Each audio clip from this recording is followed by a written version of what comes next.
French School. Jean-Baptiste Bérard, Mengozzi, Garat, Alexis Garodet, Gilbert Louis Dupré, and finally Manuel Garcia, father and son. All of these great singers and teachers made enormous contribution to the development of vocal art in Europe and of course in France proper. But to understand why did they make such a progress, we have to look at the history.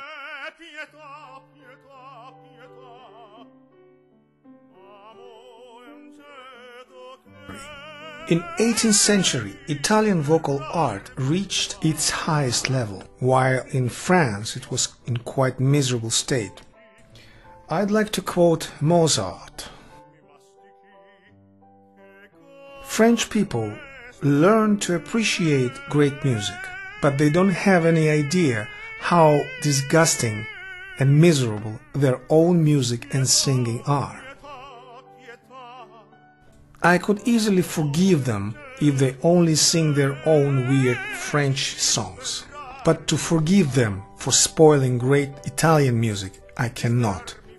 And what about their singers? We should not even call them that name, because they're screaming and howling with the nasal and glottal sounds. That kind of sounds very racist, or at least chauvinist, coming from an Austrian composer. But let's say what Jean-Jacques Rousseau, the famous philosopher and composer, said about French music of the 18th century. French music of the 18th century demands screaming, and that's how it actually expresses itself. French singing demands full tension of the lungs throughout the whole range of the voice. After hearing such a harsh criticism, French authorities, or rather musical authorities, decided to establish a vocal school based on Italian bel canto. It was called Parisian Conservatory method. Richness and purity of French vowels were generally abandoned. Basically, if it was a French aria, it would be sung like Italian would sing with its Italian pronunciation. Alexis Garodet was an outstanding French singer, and later on he became the professor of Conservatoire de Paris. He was the first guy in history of vocal methodology who mentions mixing upper register with lower register. It also tells us that tenors, or high male voices, used to sing with so-called artificial sound that was later called mixed. By definition of Alexis Garodet, this artificial sound called mixed because it sounds like a mixture of a chest and a head voice. Another famous professor of Conservatoire de Paris was Heinrich Ferdinand Meilenstein. In 1835 he has published in German and French the work called Système de la grande méthode de chant de Bernacchi de Bologne, or Method of Bolognian School by Bernacchi. In his work, Meilenstein gives lots of advice to tenor voices. Tenor should join, or mixed, two registers, chest and head, on E, F and G. Head voices should be round, as if they were coming from chest. True art of singing lies in ability to sing cantabile, or to sing legato. Expression is the soul of singing. Therefore, singing can be called art only when technique and expression are balanced. The next singer and teacher, Gilbert Louis Dupré, was very famous for his ability to sing high notes and a high C with the chest quality, like the one is used in later opera styles of Giuseppe Verdi, Puccini, Wagner. According to history, he didn't have very attractive tenor voice at the beginning. He's rather woofy and small character. But he was very musical, very emotional singer, and a true workaholic. He always tried to improve his voice, and he started to use so-called voix sombrée, or as we say today, he started covering his voice.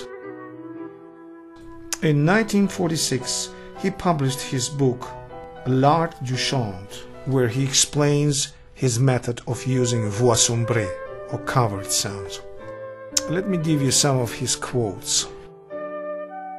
Every student, with no exception, will feel and hear difference in timbre when he reaches certain high notes in his voice. In France, we vocalize on vowel A, like in the word arme, with the throat open. In France, we call it sombrée les sons, darkening the sounds. But in Italy, they sing this way all the time, and they don't know this expression. All the vocalizes should be sung in full voice, but without forcing. It's still a question among scientists if they should consider Dupré the inventor of the voix sombrée, or it was used before him. Now let's look at the great family of singers. Manuel Garcia, father and son. Garcia father was born in Seville in 1775, and then he later moved to France. He was also an established guitarist and a composer. He composed a few comic Spanish operas that were very popular during his time. He became also a famous teacher, and among his students were his daughter Maria Malibran and Paulina Viardot Garcia, and a famous tenor Nouri, Geraldi, and of course outstanding teacher and theoretician Manuel Garcia Jr. Manuel Garcia Jr. became the professor of Conservatoire de Paris, and he published in 1847 the full treatise on art of singing, Traité complet de l'art du chant. He was also famous for inventing laryngoscope, the instrument that could allow singers to watch how our vocal cords function.